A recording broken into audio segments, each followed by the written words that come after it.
From the Hussman School of Journalism and Media at the University of North Carolina at Chapel Hill, covering the full range of Tar Heel athletics. This is Sports Extra. How can a team only score 58 points in an entire game and 56 in the first half of the next one? Welcome to Sports Extra. I'm Isabella Gescos. And I'm Deja Kelly. Thanks for joining us. That's one of the mysteries surrounding this year's men's basketball team. With Tar Heel legends Roy Williams and Michael Jordan in attendance, UNC looked to get its offensive mojo back and complete its undefeated homestand on Saturday when the Heels faced off against NC State. The Heels started off the game on fire, draining 6 of their first 7 shots to get out to an early 10-point lead. This hot start got Carolina's offense in sync as the team scored a monstrous 56 points in the first half, knocking down 10 threes to lead the Wolfpack by 25 at halftime. UNC kept its foot on the gas in the second half with R.J. Davis and Caleb Love shooting NC State out of the gym. 4 Tar Heels finished the game with at least 17 points, led by Love's 21, but more importantly for Carolina fans, Jackson Watkins nailed a free throw with 37 seconds left to get UNC to 100 points and the Bojangles special. The Heels thrashed the Wolfpack in this one, winning 100-80. Coach Davis was happy about his team's dominant performance on what was a special day in the Dean Dome. There's nothing better than a Saturday afternoon game in the Smith Center. And to be able to play well with the 82 team here and also a celebration for Coach Williams, it just makes it a really good day today. Today was a good day for Carolina basketball. As we just heard from Coach Davis, the 1982 National Championship team joined the fans in the Dean Dome to celebrate the 40th anniversary of their win. The 1982 Tar Heels went 32-2, knocking off Georgetown in the championship game, along with Naismith Hall of Famer Michael Jordan, who sank the game-winning shot against the Hoyas to give the Tar Heels the victory. Assistant coach at the time, Roy Williams, who helped the late Dean Smith win his first national title, stood on the court during the second half.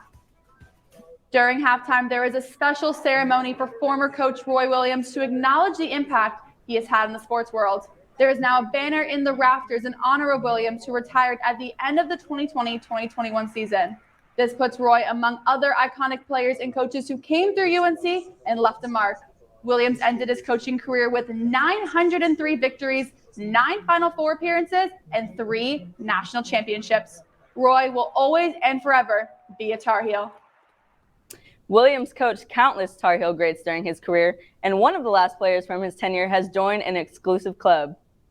Senior forward Leaky Black is just the 6th Tar Heel to put up 500 points, 400 rebounds, 200 assists, 100 steals, and 50 blocks in his time at Carolina. Black joins Danny Green, David Noel, Jackie Manuel, George Lynch, and James Worthy as the only players in the program's illustrious history to record such a stat line. Also reaching an exclusive club, junior forward Armando Bacot recorded his 1,000th career point against State. He's just the 79th Tar Heel to achieve this feat, and he's also on pace to have his highest scoring season as a Tar Heel.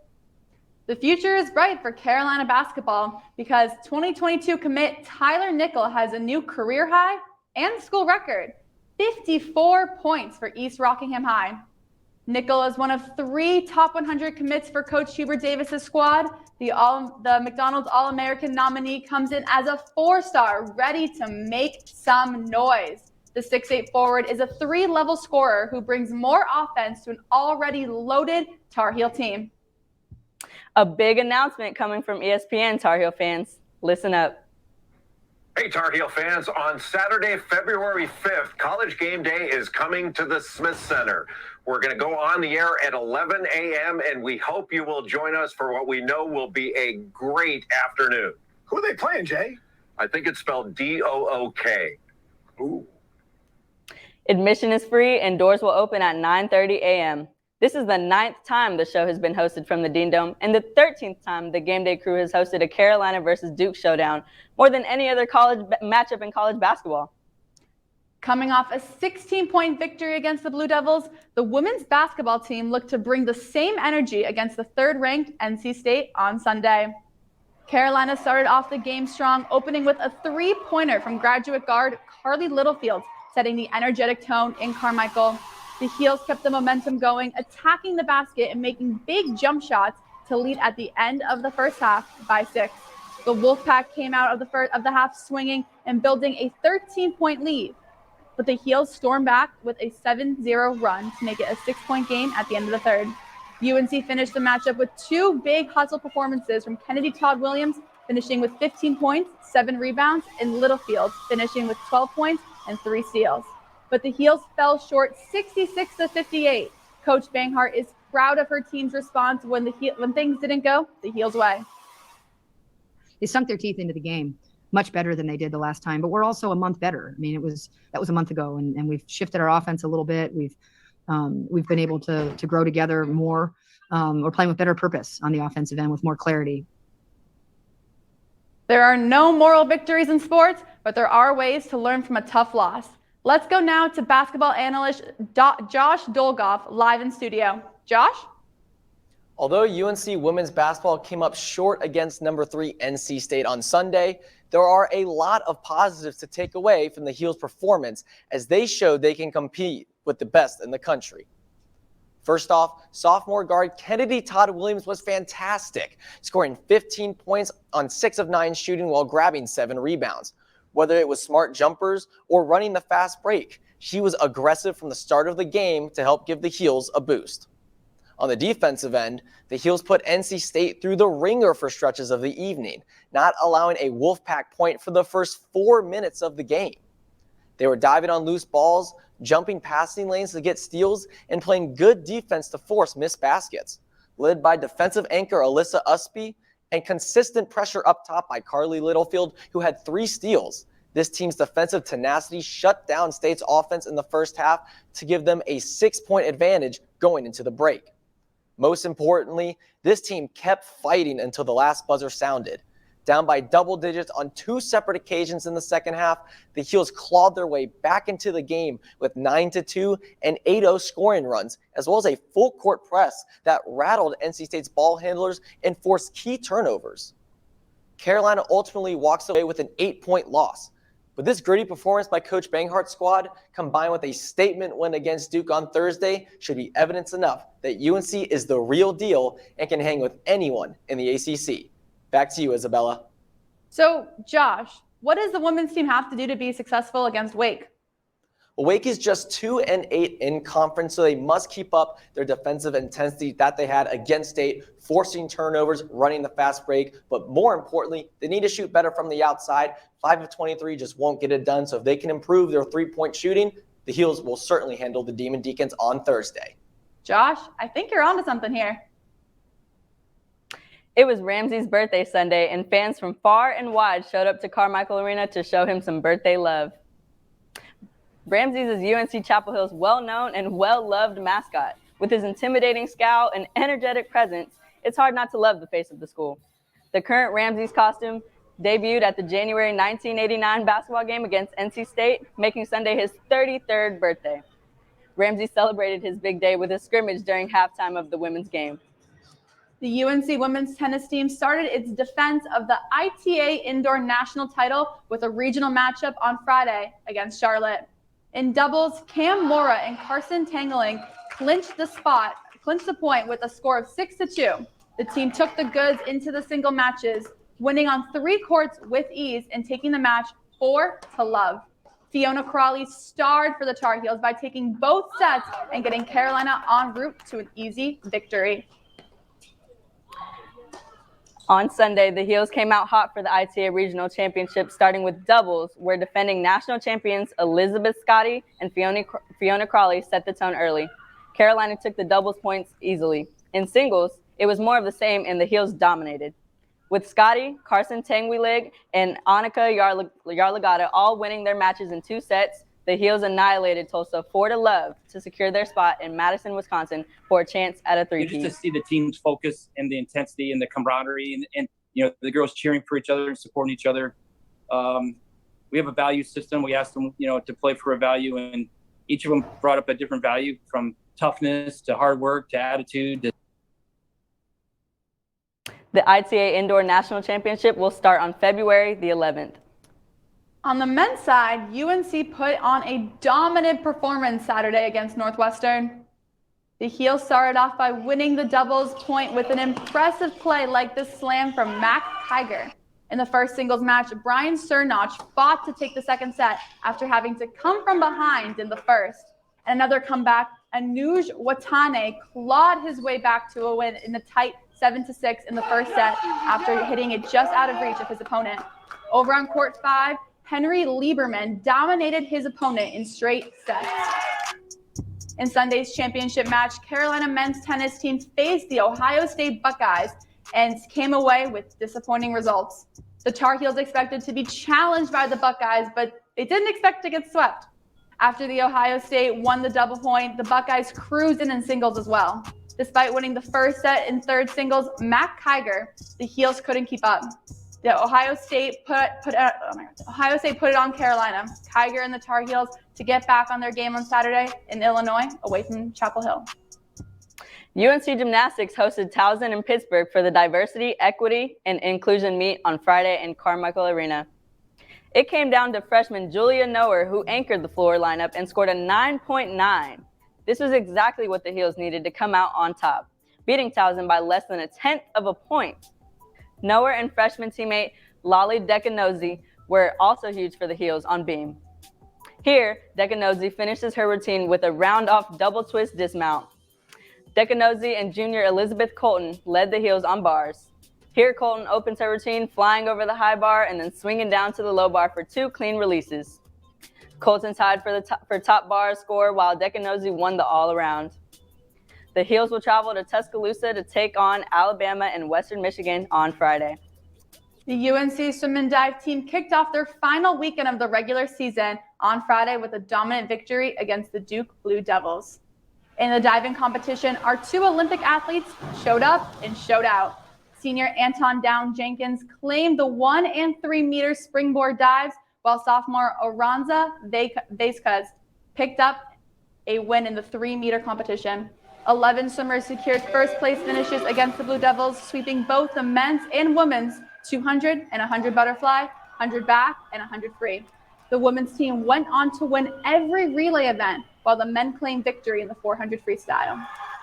On Saturday, the swim and dive team took on number 2 Texas at Corey Natatorium. Despite Vasquez's sweep of the diving events and UNC winning a photo finish in the 200-yard freestyle relay, the Heels would fall to the Longhorns 141 to 102. The team now travels to Atlanta for the ACC Championship on February 15th. Carolina is known for its basketball, soccer, lacrosse, and field hockey national championships, but those teams aren't the only ones to earn a ring. Carolina Yaffa tells us more. During winter break, the Pleiades women's ultimate frisbee team brought home a national championship. Sophomore Allison Riley passed on playing D3 basketball to come to Chapel Hill, but she never saw herself playing ultimate or winning a ring. The Pleiades program has never won a championship before, so it was really cool to be part of the first team to ever. When Riley came to UNC, she had never heard of ultimate frisbee, but during COVID, she stepped out of her comfort zone and tried something new. This has led her to make new friendships and learn new skills. I started clueless, and it's been so incredible, and I'm so grateful to be surrounded by the coaching staff we have, by the captains and the older players on this team, because they are so knowledgeable and so kind and so willing to take players who have no prior experience at all and build them into a national championship winning program. It's really, really cool. Riley thought about playing club basketball, but the Pleiades culture ultimately swung her toward frisbee. The culture that I found playing ultimate was just way more relaxed, but also competitive and inclusive and fun. Riley continues to look forward to improving her skills, spending more time with her teammates, and maybe winning another national championship next winter. I'm Caroline Yaffa reporting. Allie and the Pleiades team play next on February 12th through the 13th in Charlotte. The Tar Heel track team competed at the Indiana University Relays against tough competition and had a record-breaking weekend. On Friday, Jill Shippey threw a huge PR and a Tar Heel record of 21.75 meters in the women's weight throw. On Saturday, UNC freshman Bryn Brown earned the #4 spot in program history for the women's 3,000-meter run. Brown clocked the fastest time by a UNC athlete since 2008 in the women's 3,000. In the women's distance medley relay, Carly Hansen, Gwen Golowski, Michaela Page, and Taryn Parks ran the fastest time by a UNC squad since 2009.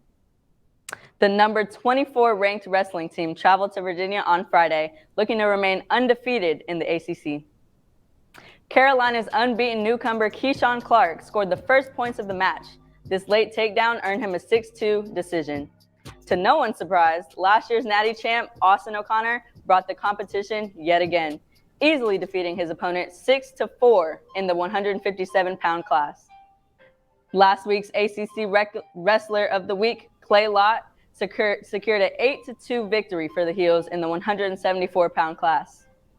Gavin Kane dominated the 184-pound weight class, taking the 15-3 major decision, helping the Heels win 17-16.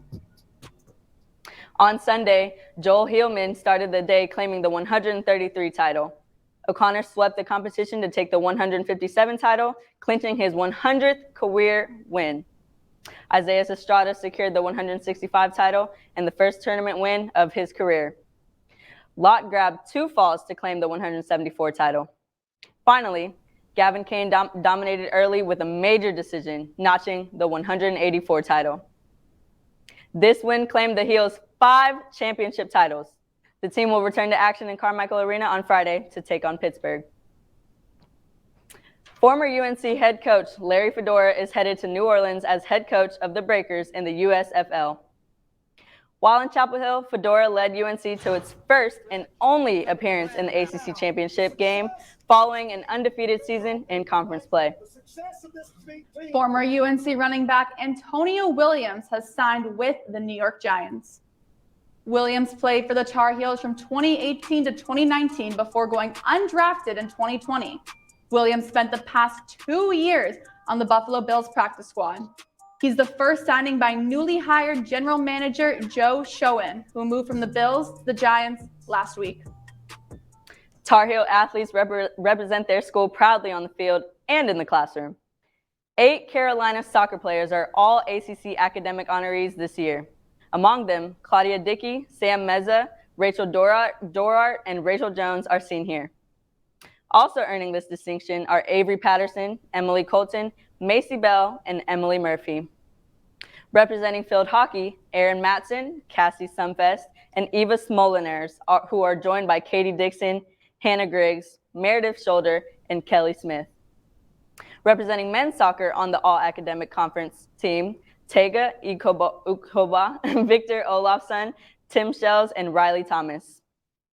Learning about something that might become your life's work and getting to see one of the top teams in the NHL all on the same day? Sign me up for the next one. Reporter Kyle Laufenhager has more.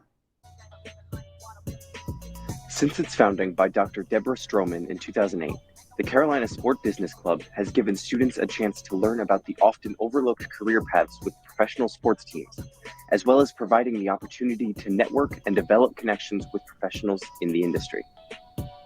So it's kind of just teaching you to understand that the knowledge that you learn within sports is very transferable, but when you work in sports, you can see a lot of the things that it's kind of ran like a normal business with a slight twist. In what has become an annual trip, the club traveled to PNC Arena, home of the Carolina Hurricanes, to meet with 4 ticket sales representatives for the organization to learn about what their jobs entail on a day-to-day basis. A lot of the things that we wanted to do was kind of introduce you guys to what goes on behind the scenes. After the panel, the club watched the Hurricanes take on the Vegas Golden Knights in a game that came down to the wire.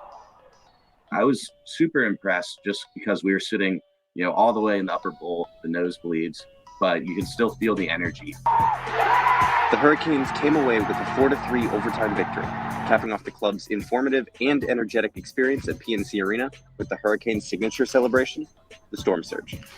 I'm Kyle Lobenhofer, reporting.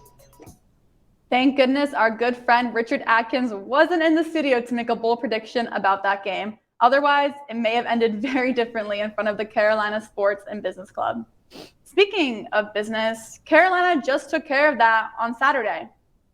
I mean, it's not every day that you get to sit right behind the GOAT. Am I right, Isabella? That's true, Deja. If you could have anything signed by MJ, what would it be? You know, there are a lot of things that come to mind, but I think I would get my Jordan 11s Cool Grays signed. Well, that does it for this edition of Sports Extra. We'll be back on Friday with a preview of another exciting weekend of Tar Heels athletics.